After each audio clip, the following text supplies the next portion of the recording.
자, 여러분, 제가 이거를 아직 못 버리고 있어요. 참종가. 그러니까 참을 수 없는 존재의 가벼움을 저기로 아직 못 버리고 있어가지고 조금 더 이제 얘기를 할까 하는데요.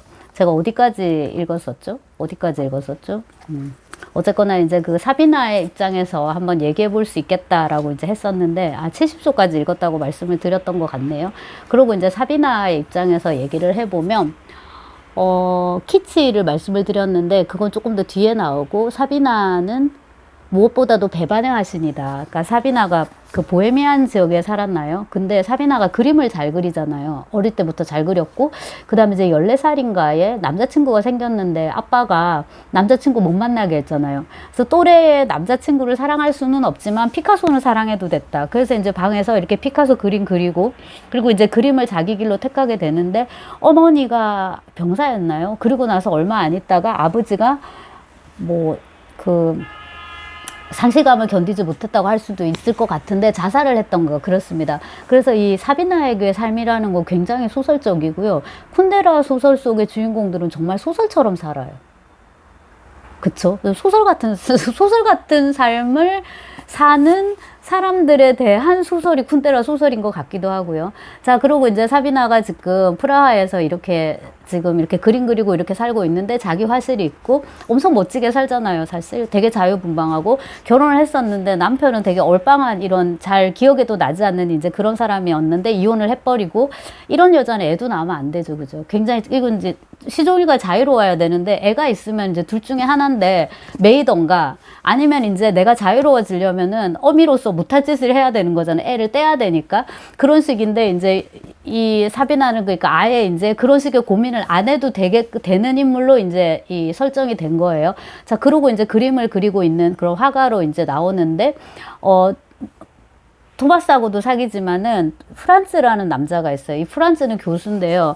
이 프란츠를 소개하는 부분에서 이제 오전 강의를 하고서 여자친구 만나러 가는 거예요. 화실에. 그러니까 사비나를 만나러 가는데요. 이 프란츠는 좀 너무 그러니까 프란츠는 있죠. 이 소설에서 제일 매력 없는 인물인 거예요. 그러니까 교수잖아요. 교수는 매력이 없는 거예요. 여기 그 소설에서 굉장히 저는 사실적으로 잘 그렸다고 생각하는데요.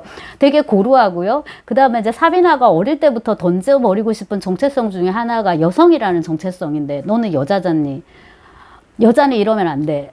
그거가 이제 자기가 되게 던져버리고 싶은 사비나의 용어를 쓰면 배반인데요. 배반하고 싶은 정체성 중에 하나였는데 프란츠는 사비나의 그런 자유분방함을 되게 사랑하면서도 결정적인 순간에 그 사비나를 묶으려고 하죠. 너는 여자니까 당신은 여성이에요. 이런 식으로 되게 고리타분하고 좀 눈치도 없고 멍청하고 이런 아무튼 느낌으로 지금 프란츠가 이렇게 다가와요. 근데 더 중요한 건 이제 뭐냐면 감정의 온도 혹은 이제 이 소설에서 개념화한 단어를 쓰자면 무게인데 그 사비나는 무엇보다도 가벼움을 구현하는 인물이고 그 다음에 이제 다른 주인공들은 무거움과 가벼움에서 이제 비중을 두고 왔다 갔다 하는데 프란츠는 무거움 덩어리인 거예요. 이 사람은 이렇게 양팔 쪽으로 갖다 놓으면 너무 무거워서 옆으로 처지는 쪽이고요. 사비나는 정말 깃털처럼 가벼워서 이렇게 뜨는 정도가 아니라 날아가 버리는 그런 정도인 거예요. 그리고 이제 이 무거움하고 가벼움 사이를 이제 왔다 갔다 하는 게 토마스하고 이제 그 테레사가 되겠죠. 그죠? 그래서 사비나 얘기를 좀 더 하면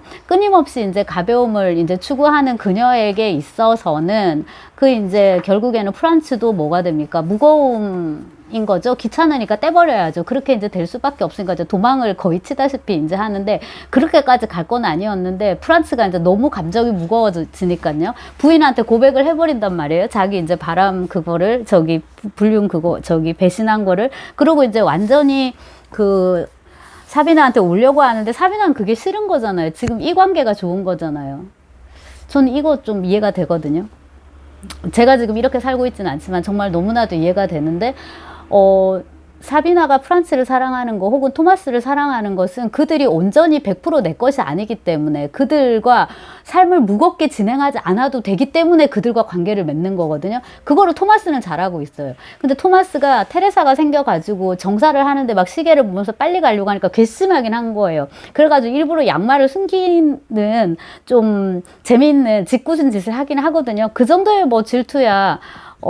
네, 그런 어떤 성관계 그런 성관계를 관계를 맺는 남녀 사이에서 조금 이제 가능할 법하고요. 근데 이제 프란츠 같은 경우에 이렇게 막 너무 무거우니까 이게 더 버거운 거예요. 그냥 요 상태가 딱 좋은데, 그러니까 적절하게 조금씩 만나면서 서로의 삶에서 요만큼의 교집합을 갖는 게 제일 좋은데 자꾸만 겹쳐지려고 하니까 이건 부담스러운 거예요. 그러니까 이제 당연히 떼버리려고 할 수밖에 없는 거죠. 그래서 이 사비나를 설명하는 키워드 중에 하나, 배신인데요. 제목이 정조와 배신인데, 이게 3부가요, 이해받지 못한 말들, 이렇게 이제 돼 있거든요. 근데 전에도 말씀드렸듯이 이 부별로 제목이 들어가 있는데, 아, 쿤데라 소설을 이렇게 썼구나 해서 새삼스러운데, 이해받지 못한 말들, 그러면서 이제 소설을 이렇게 써가는 방식이 이 챕터도 그렇고 다른 데도 그랬지만, 보통은 이제 등장인물을 등장을 시키죠. 그 사람이 뭘 하는지를 쭉 이렇게 써가야 되잖아요. 누구를 만나고 뭐 어떤 사건이 발생하고, 그리고 뭐 장면이 바뀌고 다른 사람 얘기가 나올 수도 있고 다른 사람을 만나고 이럴 수도 있는데, 이거는 어떤 개념을 던져주고요. 그 개념에 대해서 기술을 하는 중에 또 인물의 얘기가 들어가요. 그러면 시간순이 엉망인 거예요. 누가 죽었다는 얘기를 이제 먼저 할 수 있고요. 그 다음에 뭐 누가 사귀는 얘기를 먼저 할 수 있다가 또 뒤에 가서 나중에 이제 걔가 태어났을 때 어땠고 엄마의 관계가 어땠고 뭐 이걸 또 얘기를 할 수도 있는 거예요. 그럼 그게 회상기법이냐면 회상기법도 아니에요. 말씀드렸다시피 이제 그 개념을 하나 던지면서 그거에 대해서 설명하는 식으로 하면서 자연스럽게 인물의 얘기를 이제 해주는 식이거든요. 그래서 사비나 관련해서는 이제 정조와 배신인데요. 그 제가 아까 이제 어느 날 아버지는 그녀에게 피카소의 복제화를 보여주며 큰 소리로 웃었다. 같은 또래 남자아이를 사랑할 권리는 없었지만 적어도 입체파를 사랑할 수는 있었다. 그녀는 고등학교를 졸업하고 프라하로 떠나면서 마침내 그녀의 집안을 배신할 수 있으리라는 뿌듯한 느낌을 가졌다. 이거 굉장히 제가 마음에 들었던 것 같은데, 대학 때 읽으면서 집을 떠나면서 그 보헤미아 시골 고향집을 떠나면서 부모를 배신하고 고향을 배신하고 이제 새로운 공간으로 가는 거죠. 그죠? 자, 배신. 우리 어린 시절부터 아빠와 교사들은 배신이란 인간이 생각할 수 있는 가장 추악한 것이라고 누차 우리에게 말하곤 했다.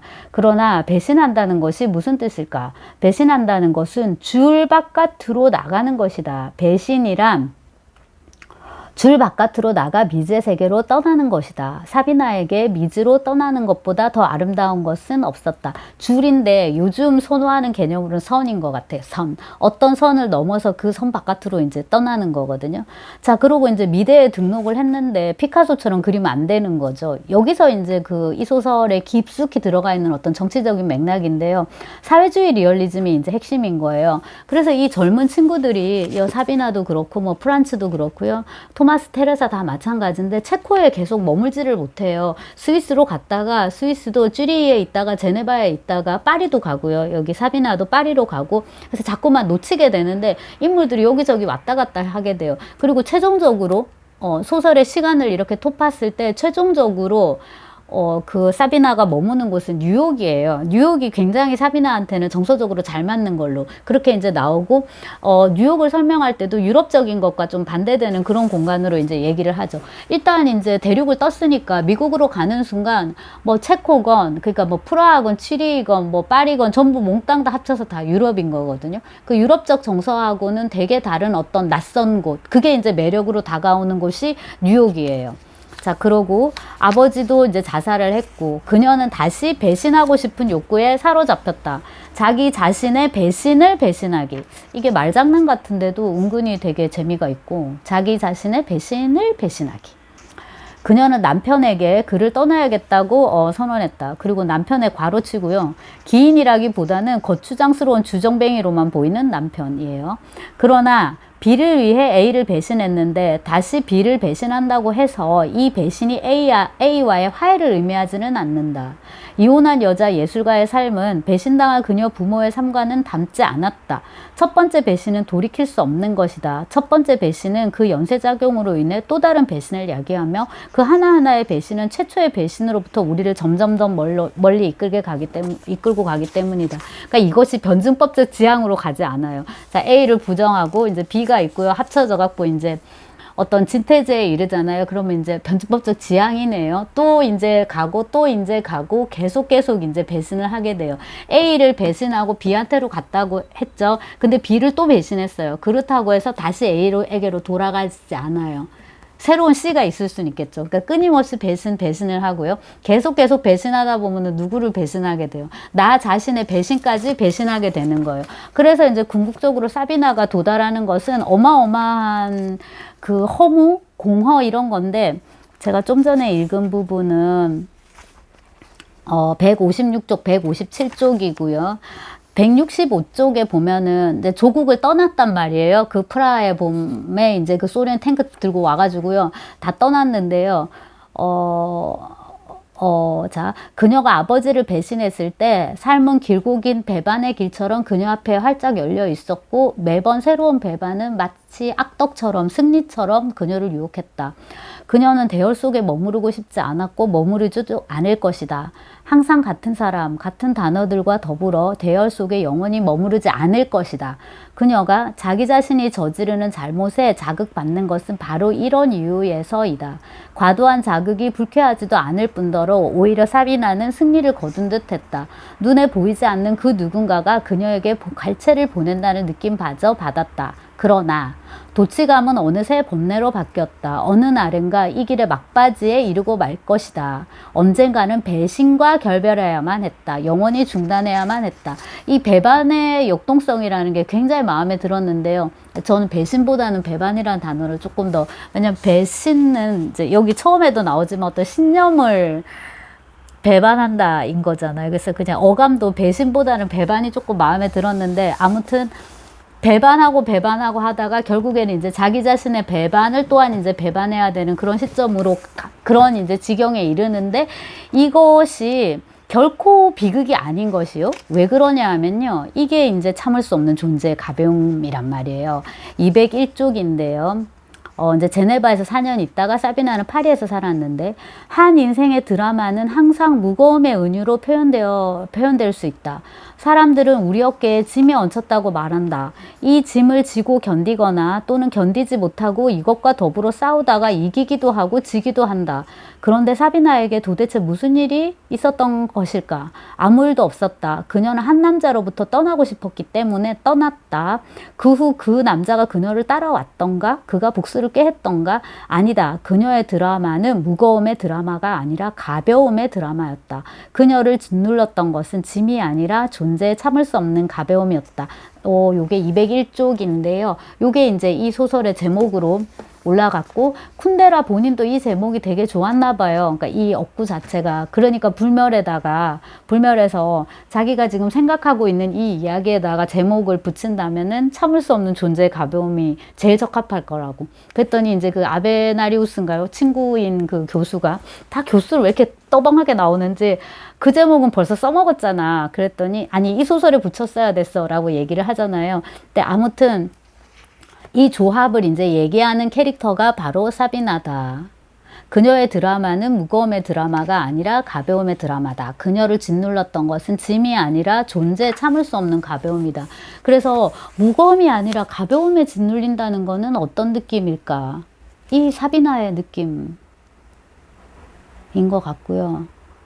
그 알 듯 말 듯 알 것 같은 그런 느낌인데요. 삶이 깃털처럼 가벼워서, 이건 정말 너무 아무런 의미도 없고 너무나도 우스꽝스럽고, 이 깃털처럼 가벼운 한편의 농담 같은 삶이 게다가 계속 무한히 반복된다고 생각하면은 정말 이거는 뭐 어처구니 없이 웃긴 거네?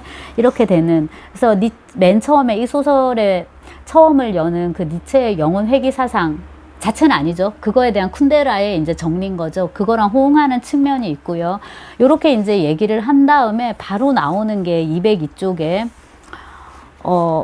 파리에 와가지고 저기를 받게 돼요. 편지를 받게 되는데 토마스의 아들이 보냈단 말이에요. 거기서 이제 토마스하고 테레사가 다 죽었다고 얘기를 합니다. 근데 이렇게 자료 같은 거를 보니까, 아버지 유품을 보니까 아버지하고 친했던 친구인 것 같고 주소를 알아가지고 보낸다. 그 다음에 이제 그 테레사하고 토마스는 시골에서 이제 살고 있었는데 트럭 기사로 이제 일하고 있고 뭐 그렇게 살고 있었는데 일주일에 한 번씩 시내로 가가지고 파티도 하고 거기 호텔에 묵곤 했다. 그 짧은 그 내용을 보고서 사비나가 생각하죠. 둘은 굉장히 행복했구나. 서로 사랑했구나. 그리고 이제 그 토마스는 돈 호황을 꿈꿨지만 정말 그 서사적 바람둥이죠. 서사적 바람둥이를 꿈꿨지만 죽을 때는 테레사와 더불어서 이제 그 트리스탄의 어떤 모습으로 죽었구나 이런 걸 이제 떠올리게 되는데요. 삶의 존재에 참을 수 없는 가벼움을 얘기를 하면서 토마스와 테레사의 사망 소식을 가뿐하게 전하는 그런 소설이고요. 지금 절반 정도 되잖아요. 에서 이제 우리는 주인공이 이렇게 트럭으로 사망했다라는 거를 이제 알게 됩니다. 그리고 이제 그 소설에서 사비나 프란츠 얘기가 많이 나오긴 할 거예요. 하는데 제가 앞으로 먼저 가가지고 두 사람이 이제 가장 행복했던 순간을 소설의 맨 마지막에 이제 넣었더라고요. 나 진짜 행복하다고. 근데 당신을 여기까지 끌어내린 거는 나라고. 당신은 의사인데 말이지. 나 때문에 여기서 트럭이나 몰고 어쩌고 저쩌고 이렇게 밑바닥 삶을 살고 있다고 했더니 아니라고, 행복하다고. 이런 식으로 이제 얘기를 하는. 그리고 이제 이게 파티가 끝나고 집에 돌아가다가 죽는 거잖아요. 그래서 죽기 직전의 모습을 이제 포착을 하는데요. 여기 마지막 페이지인데 사실상 506쪽인데요. 그들은 피아노와 바이올린 소리에 맞춰 스텝을 밟으며 오고 갔다. 테레자는 그의 어깨에 머리를 기댔다. 안개 속을 헤치고 두 사람을 싣고 갔던 비행기 속에서처럼 그녀는 지금 그때와 똑같은 이상한 행복, 이상한 슬픔을 느꼈다. 이 슬픔은 우리가 종착역에 있다는 것을 의미했다. 이 행복은 우리가 함께 있다는 것을 의미했다. 슬픔은 형식이었고 행복이 내용이었다. 행복은 슬픔의 공간을 채웠다. 이 문장도 제가 굉장히 좋아했던 문장 중에 하나인데요. 이상한 행복과 이상한 슬픔이 이렇게 이제 서로 맞물려 가지고 이제 있는 거죠. 슬픔의 형식 속에 행복이란 내용이 담겨져 있는 것이고요. 아무리 화려하고 대단하고 위대한 삶이라도 언젠가는 이제 끝나게 돼 있고요, 당연히. 그리고 내가 죽고 나서 내 이름이 그렇게 막 기억된다는 게 나 자신에게 무슨 큰 의미가 있겠어요, 내가 죽는데. 그리고 이제 그 한없는 가벼움, 결국 이제 그것을 얘기를 하는 거고요. 소설의 중간에서 사비나를 통해서 내가 견딜 수 없는 거는 삶의 무거운 무게가 아니라 어쩌면 무게 없음. 삶이나 너무나도 무게가 없기 때문에, 너무 가볍기 때문에 그거를 내가 견딜 수 없다라는 걸 이제 얘기를 하는데, 여기 이제 주요 인물들, 아까 이제 프란츠 같이 되게 좀 너무 마음에 안 들어갔고, 프란츠는. 그렇긴 한데, 아무튼 이제 여러 인물들의 삶을 이제 우리가 이렇게 들여다보는 거잖아요. 근데 제가 지금, 이 소설을 그냥 읽고 있는데, 그냥 좋아서 읽고 있는데, 새삼 소설 읽기와 소설 쓰기에 대해서 생각을 하게 됩니다. 그게 뭐냐 하면은, 뭐 예컨대 뭐 이런 것들 있죠. 이런 것들 지금. 책도 무거워서 조심스러운데, 마레미야. 뭐 이런 건 굉장히 지적인 책이에요. 엄청 있어 보이고, 그죠? 뭐 보기 좋잖아요. 뭐 박사, 교수 이런 말들 좋죠. 논문 뭐 이런 거 좋고, 몇 마디 읽고 나면 내가 좀 똑똑한 척 이렇게 할 수 있는 거고요. 뭐 유발 하라리, 넥서스 이런 거 다 좋습니다. 교양서, 입문서. 그럼 소설은 우리가 뭐 하러 읽을까요? 라고 물을 수 있을 건데요. 소설은요, 그 무엇보다도 우리 삶이 한 번밖에 없기 때문에, 그 다음에 우리 삶의 모든 계기들, 모든 순간들이 굉장히 일회적이기 때문에, 일회용품하고 똑같은 거예요. 이렇게 쓰고 나서 찢어서 이렇게 버리고, 이 포스트잇하고 똑같은 거죠. 이렇게 이제 했죠. 뚫뚫 말아갖고 버릴 거예요. 뭐 하면 이제 뒷면에다 쓸 수 있을지도 모르겠어요. 하지만 이제 결국 버리는 거죠. 그래서 어떻게 보면 이제 우리가 그 평행우주, 평행자에서 얘기하는 것도 그런 건데요. 만약에 내가 그때 그러지 않았더라면, 혹은 지금 이 순간 내가 이게 아니라 뭔가 딴 거라면 우리가 이런 생각을 많이 하잖아요. 근데 그게 현실에서 가능하지 않아요. 근데 소설은 그거를 이제 간접 체험하게 해주는 거죠. 근데 그 점은 여러분 소설만 그런 게 아니에요. 영화도 그렇죠. 그죠? 영화를 보면서 저런 식의 삶도 가능하구나. 그러니까 다른 사람의 삶 속을 깊이 한번 들어가 보는 거죠. 예컨대 이제 어제 봤던 영화 프렌치 수프 같은 경우에는 삶도 삶이지만은 그 요리하는 거가 제가 요즘 관심이 많으니까 거기에 또 중점을 두고 보게 돼서 하나도 빨리 감기 하지 않고 일일이 다 봤어요. 프랑스 요리의 핵심은 재료 뭐 이런 거 준비하는 것도 다 굉장히 중요한데 버터하고 와인이 되게 중요한 것 같더라고요. 이탈리아 이런 데 요리는 또 그런 거 많이 안 쓰잖아요. 진짜 원재료의 맛을 많이 살리는데 프랑스는. 근데 그렇다고 해서 그 요리나 이런 걸 보여주면서 감히 그것을 삶과 사랑의 은유로 쓰려고는 하지 않는 것 같더라고요. 그래서 굉장히 겸손한 영화다라는 생각을 해봤는데요. 그런 이제 2시간 영화를 보면서 우리가 이제 그런 식의 삶을 한번 살아보는 거죠. 그런 또 풍경도 보고 뭐 제가 뭐 19세기 프랑스 갈 일도 없겠지만 영화를 통해서 이제 그런 체험을 하는 거예요. 소설도 마찬가지고요. 그래서 내가 결코 경험할 수 없는 어떤 삶을 이 소설을 통해서 이제 경험을 하고, 그 다음 이제 인물들을 이제 이렇게 살피는 것이지요. 네. 자, 그렇고요.